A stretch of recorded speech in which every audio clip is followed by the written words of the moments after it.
Nama Tuhan, Shalom. Wah, senang sekali boleh ada di tempat ini kembali. Terima kasih buat Pastor Markus yang sudah memberikan kesempatan. Dan pagi hari ini, seperti mungkin pengumuman minggu lalu, saya ada di tempat ini, memang ini benar saya, bajunya sama ya, sama yang di pengumuman ya. Jadi ini enggak hoax gitu ya. Ya, kalau misalnya, ini ya sebelum kita masuk, kalau seandainya ini ya, ini bukan lagi di gereja. Seandainya saya ini CEO sebuah perusahaan. Nah, terus saya bilang, ini kita semua satu tim di tempat ini ya. Terus saya bilang kayak gini, nanti pulang kerja, semuanya saya ajak makan-makan. Weh, hore ya. Ya, tapi wah, khusus Pak Markus saya tunjuk untuk jaga kantor, bersihin kantor, tak tinggal di sini ya. Pak Markus saja yang tak tinggal, semua tak ajak. Kira-kira dalam hati Pak Markus tanyanya apa? Lah, pasti kok aku? Gitu ya. Kenapa? Pasti pertanyaannya Pak Markus kayak gini. Kenapa harus aku? Kenapa kok enggak yang lain? Kenapa kok enggak Oli? Gitu ya. Kenapa kok enggak siapa lagi gitu? Kenapa kok harus aku yang ditinggal gitu? Saya percaya setiap kita itu kalau mengalami keadaan yang enggak menyenangkan gini, kita tanya, kenapa kok harus aku? Tapi coba kalau kita dapat undian.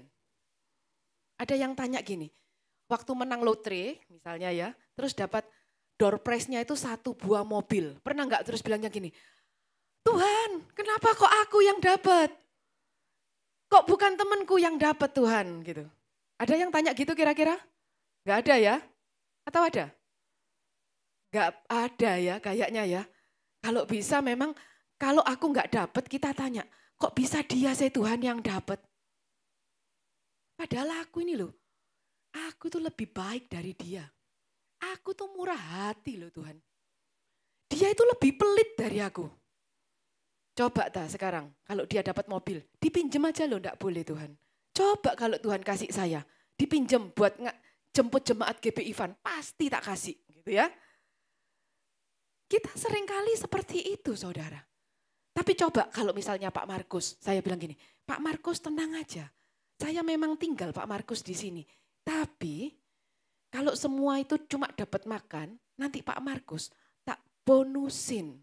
Ya saya bilang, tak bonusin jalan-jalan ke Eropa Pak.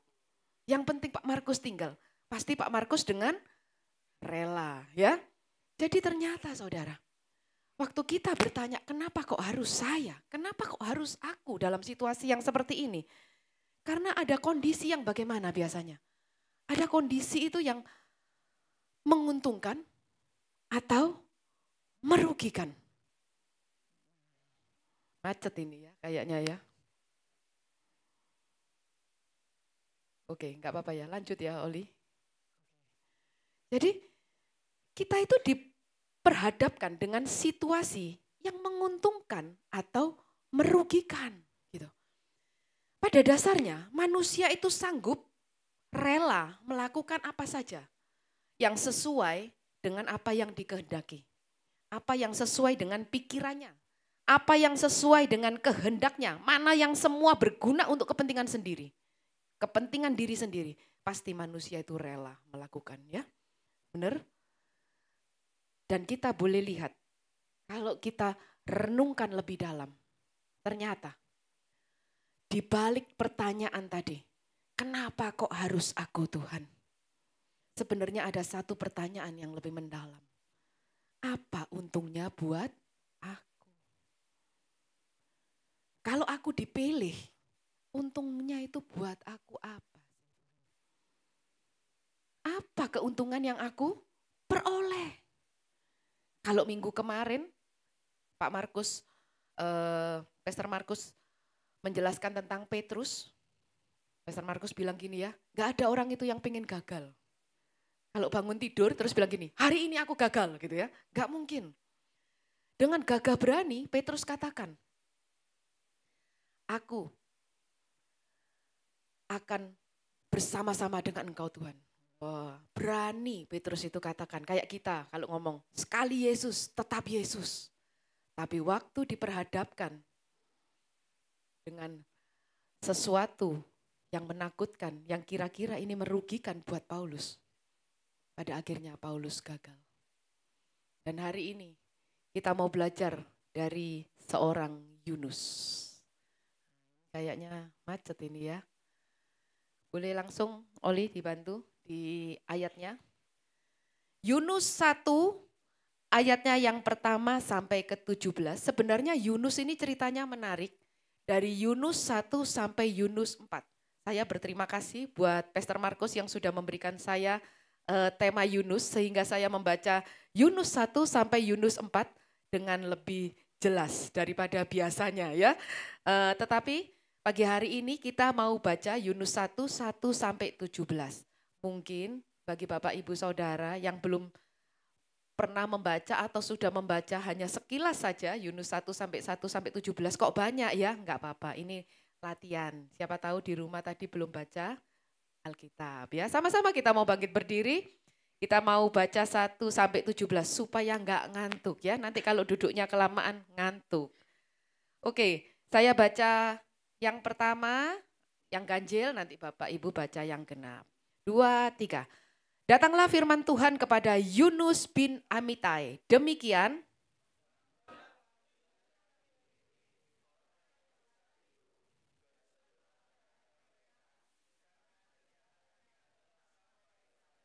tetapi Yunus bersiap melarikan diri ke Tarsis, jauh dari hadapan Tuhan. Ia pergi ke Yafo dan mendapatkan di sana sebuah kapal yang akan berangkat ke Tarsis. Ia membayar biaya perjalanannya, lalu naik kapal itu untuk berlayar bersama-sama dengan mereka ke Tarsis jauh dari hadapan Tuhan.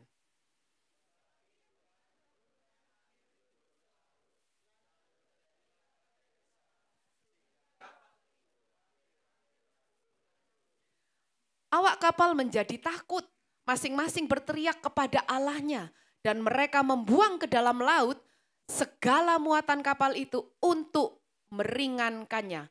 Tetapi Yunus telah turun ke dalam ruang kapal yang paling bawah dan berbaring di situ, lalu tertidur dengan nyenyak.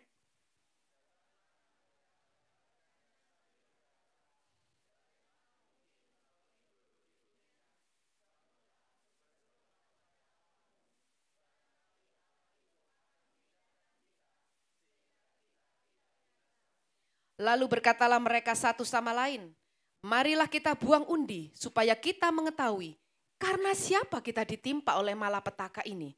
Mereka membuang undi dan Yunuslah yang kena undi.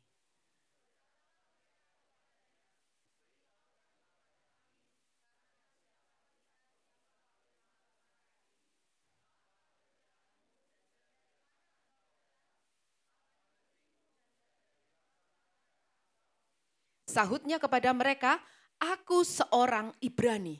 Aku takut akan Tuhan, Allah yang empunya langit, yang telah menjadikan lautan dan daratan. 10.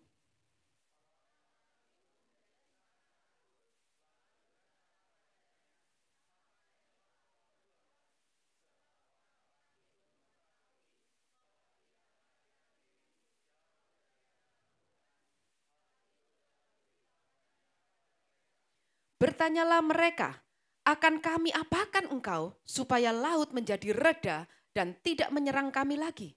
Sebab laut semakin bergelora.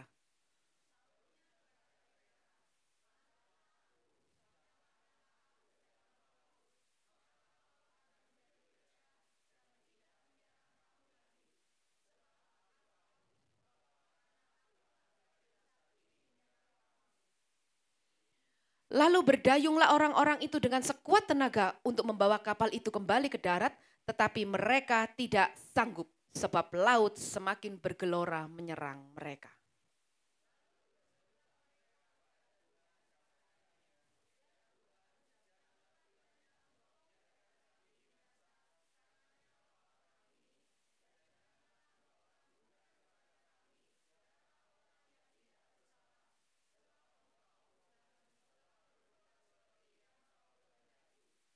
Kemudian mereka mengangkat Yunus, lalu mencampakkannya ke dalam laut, dan laut berhenti mengamuk.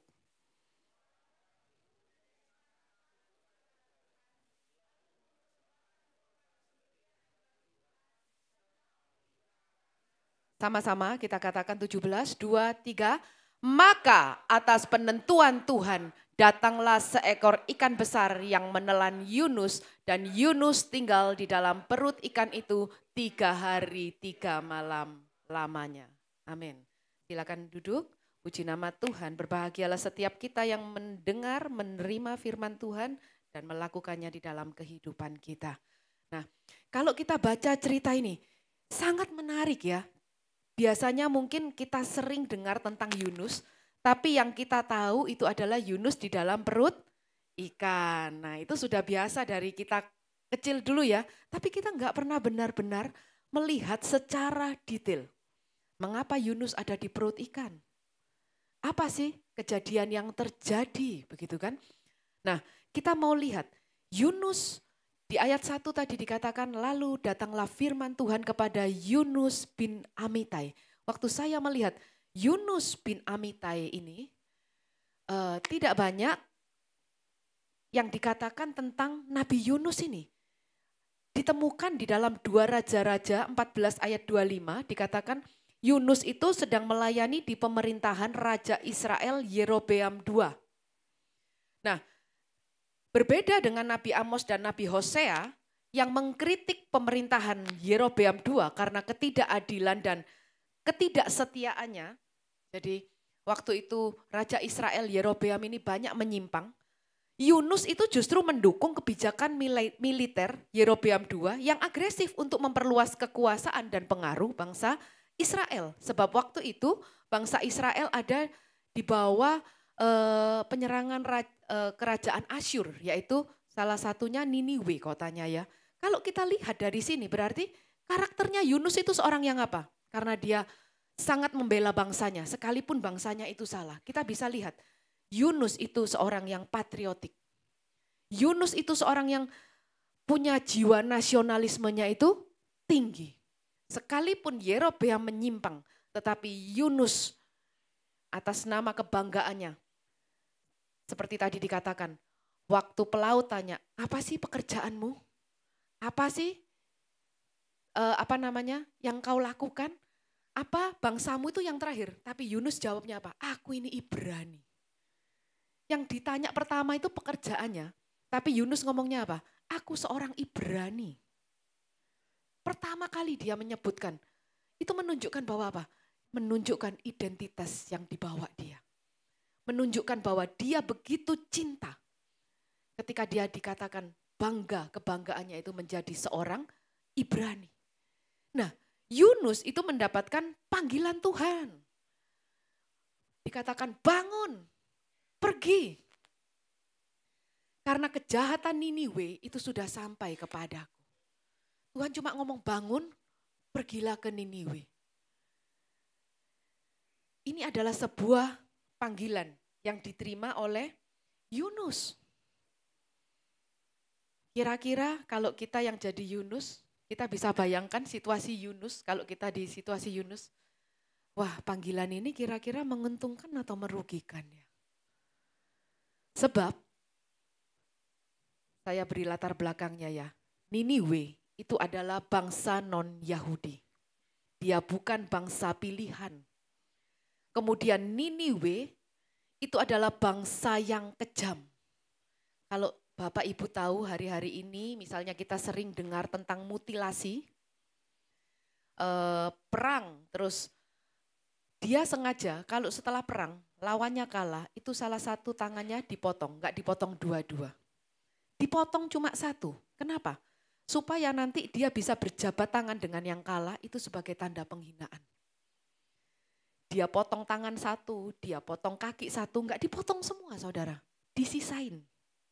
Masih baik berarti ya, karena masih disisain ya. Tapi itu penghinaan. Bangsa Asyur ini begitu kejam, bangsa Niniwe ini, bangsanya teroris. Terus Yunus dipanggil untuk ke Niniwe. Kira-kira kalau kita yang jadi Yunus ya, Kita berangkat atau enggak? Mikir. Bener tak Tuhan? Loh, Tuhan ini mau nyetorkan nyawaku atau gimana? Ke Niniwe. Memang Tuhan mau jadikan aku sate di sana. Dimutilasi gitu ya. Bisa pikir seperti itu Yunus ya? Bisa pikir seperti itu. Apalagi yang Tuhan katakan sebenarnya itu peringatan tentang bertobat. Waktu dia katakan, Yunus dia tahu perintah Tuhan. Serukanlah kepada Niniwe kalau kejahatannya itu sudah ada sampai ke aku. Ada perintah peringatan untuk Yunus mengatakan pertobatan, menyuarakan pertobatan kepada Niniwe. Pasti Yunus tanya, enggak salah tak Tuhan, bangsa yang kayak gitu. Aku kok diutus ke sana, kejam. Yunus itu tidak hanya sedang meragukan panggilan Tuhan, saudara. Tapi dia sedang meragukan Tuhan itu sendiri. Yunus itu sedang meragukan. Aduh, benar tak Tuhan? Kalau situasi kita ada di sana, saudara. Coba kita bereflektif, ya. Bagaimana dengan kita saat ini? Apakah kita itu sedang meragukan panggilan Tuhan? Atau kita sedang meragukan Tuhan itu sendiri? Kalau kita ada di situasi yang kita pikir itu tidak menguntungkan bagi saya. Saya pernah juga tanpa sadar saya meragukan Tuhan. Ketika saya terkena CA di bahu saya, waktu itu saya pikir gini, Tuhan, bukankah aku ini sudah baik-baik ya Tuhan melayani Engkau? Bukankah aku ini enggak aneh-aneh ya Tuhan hidupnya gitu? Kenapa kok aku harus ada di musim hidup yang seperti ini? Tanpa sadar sebenarnya saya sedang meragukan Tuhan itu sendiri. Seringkali keadaan yang tidak menyenangkan bagi kita, itu membuat kita mempertanyakan tentang Tuhan. Kita tahu Tuhan itu baik. Kita tahu Tuhan itu Maha Pengampun, Maha Murah. Dia pasti memelihara hidup kita. Dia tidak akan mencelakakan kita. Tetapi bagaimana kalau keadaan kondisinya berbeda? Apakah kebaikan Tuhan itu berubah karena keadaan kita yang tidak baik? Jangan-jangan kita tidak sedang memahami Tuhan yang sebenarnya. Kita memahami Tuhan versi kita sendiri. Seperti Yunus, ketika dia memahami Tuhan, itu adalah Tuhan versinya. Tuhan yang menghukum ketika dia bersalah. Dia tahu loh kalau Tuhan itu banyak melakukan keajaiban bagi bangsa Israel. Tetapi ternyata Yunus tidak memahami Tuhan itu dengan baik. Yunus menciptakan Tuhan versinya sendiri. Seharusnya bangsa Asyur yang kejam, Tuhan habiskan, Tuhan bunuh. Tapi ini kok malah aku diutus untuk menyerukan pertobatan di sana. Dan saudara, tanpa sadar,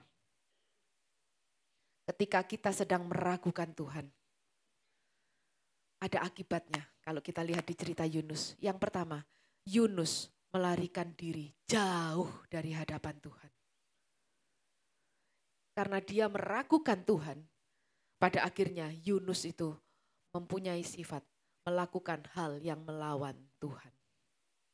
Dia jauh pergi dari hadapan Tuhan. Kalau kita lihat di sini ya, di mapnya ya, sebenarnya Yunus itu di Yerusalem, dia ke Niniwe itu dekat.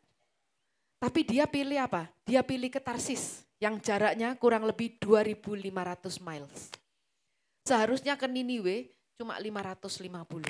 Dia melakukan perjalanan 4 kali lebih lama.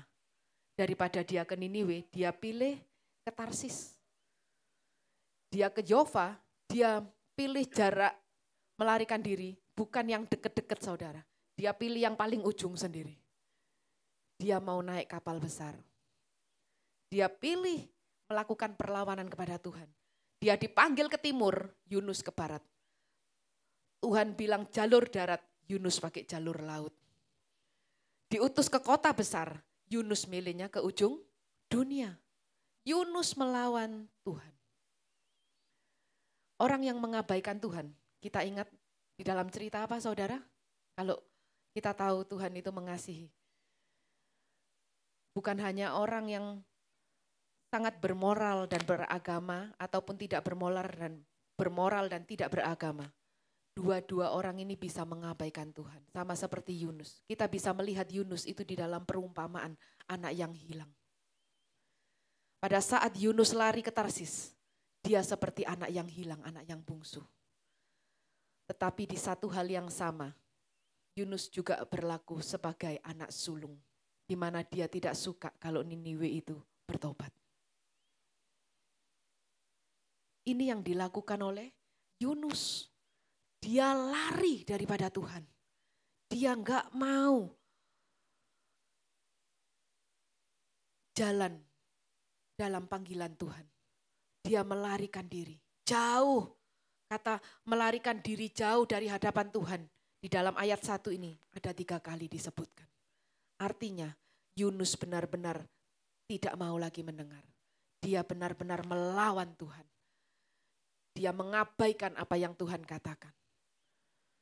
Itu yang terjadi kalau orang itu sedang meragukan Tuhan.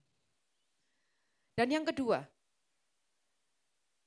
saya juga merenungkan bahwa Yunus itu kehilangan kepedulian.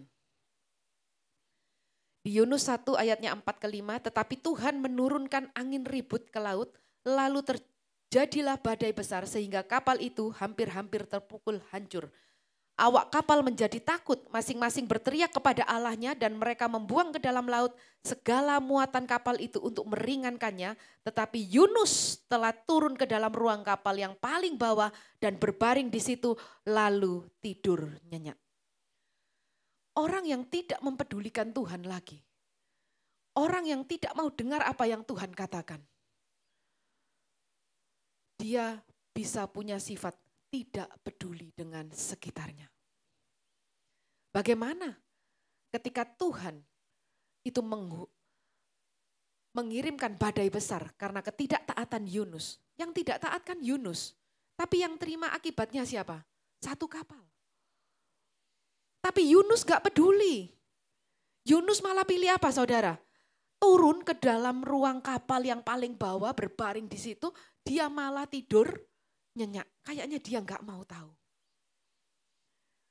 Pernah nggak kita menasehatin orang misalnya ya, ada orang yang marahnya lagi meledak-ledak. Terus dia berbuat sesuatu yang tidak baik, terus kita bilang gini, sabar ya. Kalau engkau marah-marah terus, engkau melakukan hal yang begini, berdosa loh di hadapan Tuhan. Terus dia bilangnya apa? Biarin, dosanya aku tanggung gitu ya. Dia nggak peduli. Yang penting apa? Yang penting hatiku ini dipuaskan. Dia nggak mau tahu. Dia tahu akibat dosa, tapi dia mengabaikan itu semua. Dan Yunus bilang tidur. Tidur loh. Sampai awak kapal itu bilang, bagaimana engkau bisa tidur? Sedangkan kita semua kebingungan, buang barang. Supaya kapalnya itu nggak berat. Supaya kapalnya tidak tenggelam. Karena awak kapal itu tahu, ini bukan badai biasa. Ini badai hukuman Tuhan, dia tahu. Kenapa kok bisa badai seperti ini? Saya percaya awak kapal yang ada di dalam sana, itu bukan awak kapal yang tidak berpengalaman. Dia tahu badai biasa, dia tahu bagaimana mengatasi badai. Tapi yang ini dia bilang, ini lain, semakin bergelora dia katakan. Sedangkan Yunus tidur. Ini loh saudara, kita bisa jadi kehilangan kepedulian kepada sesama kita. Yang penting aku ini gak mau tahu. Bisa jadi kan? Coba, apakah bisa kalau misalnya seseorang pulang kantor judek gitu di kantor ya, marah-marah gitu. Sampai rumah dia pokoknya mau tidur, gak mau diganggu sama anaknya. Padahal waktu dengan anaknya sedikit. Kalau anaknya ganggu, papa gitu. Sudah, kamu di sana aja. Dia mengabaikan anaknya. Yang penting dia bisa tidur, dia menghilangkan penatnya. Tanpa sadar loh saudara. Orang itu bisa melakukan hal-hal yang seperti ini. Karena apa? Karena dia nggak mau peduli lagi dengan orang lain. Yang penting hatinya itu menjadi puas. Dan ketidaktaatan kepada kehendak Tuhan itu hanya akan mengakibatkan sikap egois yang hanya mementingkan kepentingan diri sendiri.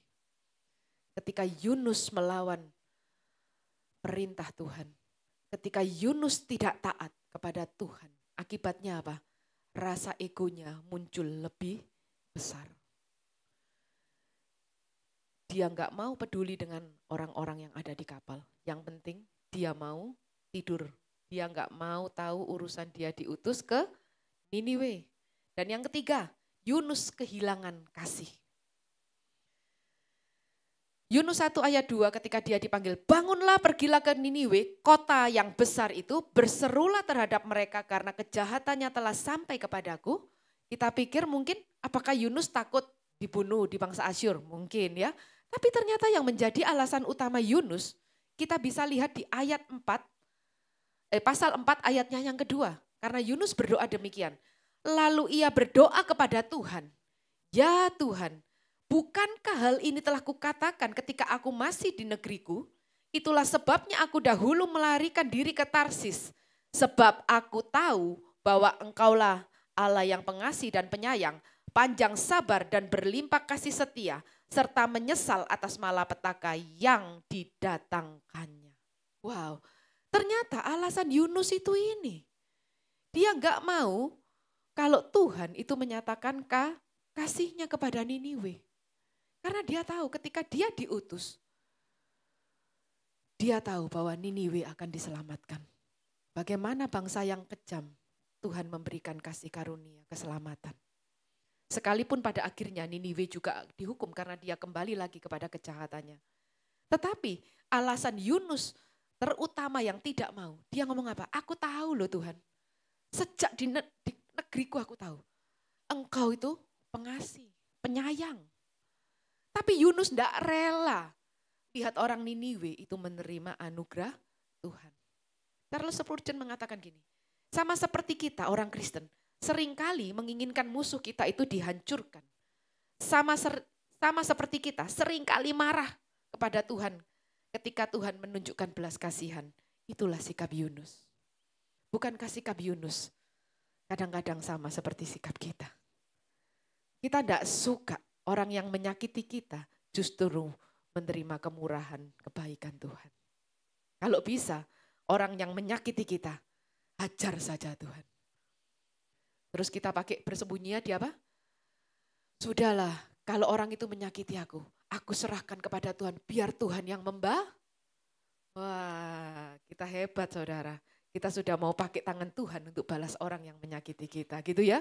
Kelihatannya kita rohani. Tapi kita enggak suka sebenarnya. Inilah sikap Yunus, kehilangan kasih. Padahal kalau kita baca di ayat 4, ini setelah Yunus tadi dimakan ikan. Ketika dia sudah dimuntahkan dari perut ikan, Yunus dipanggil kembali sama Tuhan. Balik ke Niniwe. Terus dia ngomong dengan ogah-ogahan, 40 hari lagi Niniwe akan ditunggang balikkan. Nah, Yunus ngomong gitu aja, ternyata Niniwe itu bertobat loh saudara. Dan itu membuat Yunus itu sakit hati. Niniwe bertobat harusnya kita senang ya. Katanya 1 jiwa bertobat, 10.000 malaikat di surga bersorak-sorak. 1 jiwa berharga. Tapi Yunus bayangin, 120.000 jiwa di Niniwe bertobat. Yunus marah. Yunus bilang, makanya Tuhan, sudah dari dulu aku gak mau kamu kirim aku ke sana. Sebab aku tahu, ya ini loh, kamu itu baiknya kayak gini. Engkau itu panjang sabar, penyayang, berlimpah kasih setia. Ini yang menyebabkan Yunus itu kehilangan kasih. Seringkali juga kita seperti ini saudara. Yunus gagal taat. Itu bukan karena Yunus tidak mengetahui kasih dan kebaikan Tuhan yang begitu besar. Tetapi karena Yunus tidak pernah menempatkan kasih dan kebaikan Tuhan, itu tinggal di dalam hatinya dan menjadi sumber dalam hidupnya. Mengetahui Tuhan baik itu berbeda dengan menempatkan kebaikan Tuhan di dalam pusat hidup kita. Kalau cuma mengetahui, itu kita tahu sebatas pikiran.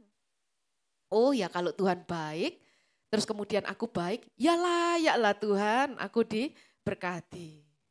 Kalau aku ini sudah melayani, kalau aku ini rajin ke gereja, rajin doa, baca Alkitab, kalau aku diberkati, ya sudah selayaknya Tuhan. Kalau kita cuma tahu, makanya kita jadi egois, kayak Yunus tadi. Kita bisa jadi tidak taat, karena kita pikir Tuhan itu dengan pikiran kita. Kita memandang Tuhan itu sebatas pikiran kita. Tetapi kalau kita menempatkan kasih dan kebaikan Tuhan di dalam pusat hidup kita, maka kita akan selalu merefleksikan kasih itu di dalam hidup kita. Mungkin ada orang yang menyakiti kita, tetapi kita tahu kalau kita sudah dikasihi Tuhan terlebih dahulu, mengapakah kita tidak bisa menyatakan kasih itu juga kepada orang lain. Sadar bahwa kita itu tidak layak. Kemudian kita bisa memikirkan orang lain dan pada akhirnya kita bisa taat.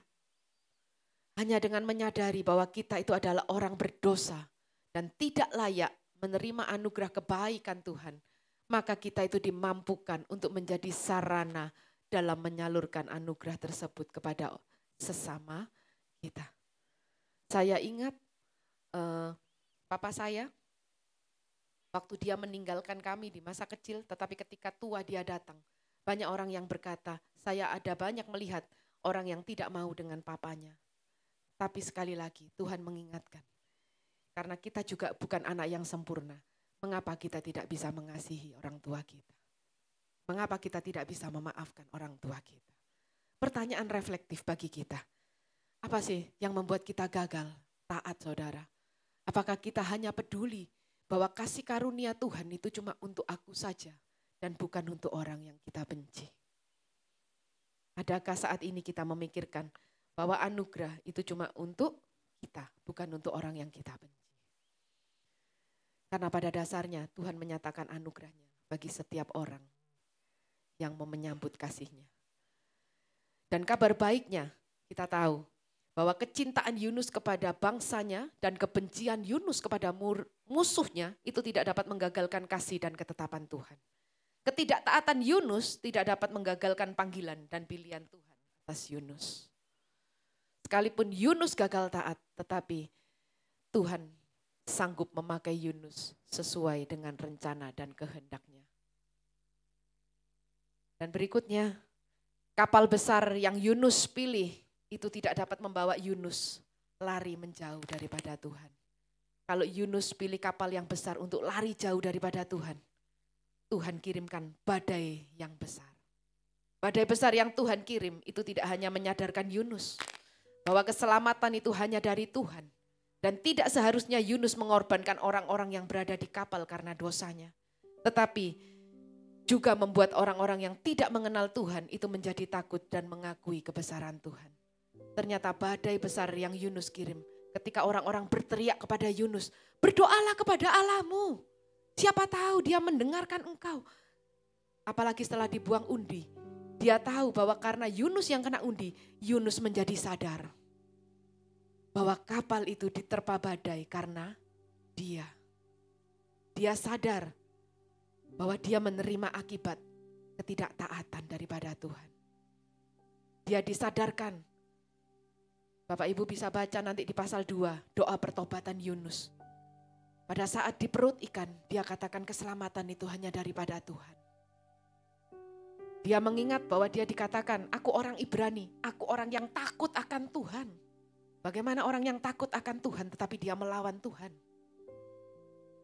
Dia kembali diingatkan, aku bisa ngomong ya, aku ini takut Tuhan. Tapi dia cuek. Kemudian dia ingatkan oleh kasih Tuhan. Sehingga dia katakan, lempar aku ke laut. Karena kapal ini, badai besar ini disebabkan oleh karena aku. Yunus diberikan Tuhan anugerah untuk dia menyadari, untuk dia mau kembali. Sehingga dia menyerahkan dirinya untuk dibuang ke laut. Dan pada akhirnya orang-orang di kapal pun itu mengakui Allahnya Yunus. Sehingga dia sampai mempersembahkan korban kalau kita lihat. Ikan besar itu adalah anugerah Tuhan untuk menyelamatkan dan memakai Yunus sesuai dengan rencana dan kehendaknya. Allah memakai Yunus untuk kita memahami bahwa ada harga yang harus dibayar Yunus untuk menyelamatkan orang-orang yang ada di kapal. Dan hari ini kita melihat bahwa Allah sendiri yang membayar hukuman atas dosa-dosa kita melalui Kristus Yesus, anaknya yang tunggal. Roma 5 ayatnya ke-8 dikatakan, akan tetapi Allah menunjukkan kasih-Nya kepada kita oleh karena Kristus telah mati untuk kita ketika kita masih berdosa. Bukankah ketika kita masih belum berbalik dari kejahatan kita, Dia sudah mati bagi kita semua 2000 tahun yang lalu. Kalau hari ini kita bertanya, kenapa Tuhan kok harus aku? Kenapa Tuhan harus aku? Marilah kita mengarahkan hati dan pandangan kita kepada Kristus yang rela memberi diri mati di salib. Dan kita berkata, kita kembali bertanya, kenapa harus Kristus yang mati? Haruskah Dia mati untuk menebus dosa-dosa kita? Sedangkan yang melakukan kejahatan itu adalah kita. Tetapi Kristus yang harus menebus dosa kita. Bahkan dengan segala perbuatan baik kita tidak dapat menyelamatkan diri kita. Mengapa harus Kristus mati untukku? Haruskah Dia menggantikan kita untuk turun ke dalam badai yang besar? Seharusnya kita yang ditelan badai murka Tuhan. Tetapi Kristus justru tinggal di dalam badai itu. Dia menelan badai murka Tuhan untuk kita. Yunus disimpan di dalam perut ikan, tetapi Kristus ditelan badai kematian. Haruskah Dia tinggal di dalam kegelapan yang paling gelap? Haruskah Kristus turun ke dalam kegelapan yang paling gelap, yaitu kematian, untuk kita? Tetapi supaya apa? Supaya Dia sang terang. Ketika Dia turun di dalam kegelapan yang paling gelap, kita yang berada di gelap, kita memperoleh terang itu. Kita tidak lagi tinggal di dalam kegelapan itu. Tetapi kita justru dibawa kepada terang-Nya yang ajaib. Mari sama-sama kita bangkit berdiri, saudara. Pertanyaan reflektif bagi kita, setiap kita pagi hari ini. Percayakah bahwa kasih dan pengorbanan Kristus itu yang memampukan kita untuk mengalahkan keegoisan diri kita, serta rasa benci kepada orang yang menyakiti kita? Kalau kita mengetahui kasih Kristus, seberapa responsifkah kita mendengar undangan Tuhan hari ini untuk mau taat akan panggilannya? Dan masihkah keegoisan hati kita tempatkan di atas panggilan dan kehendak Tuhan atas hidup kita?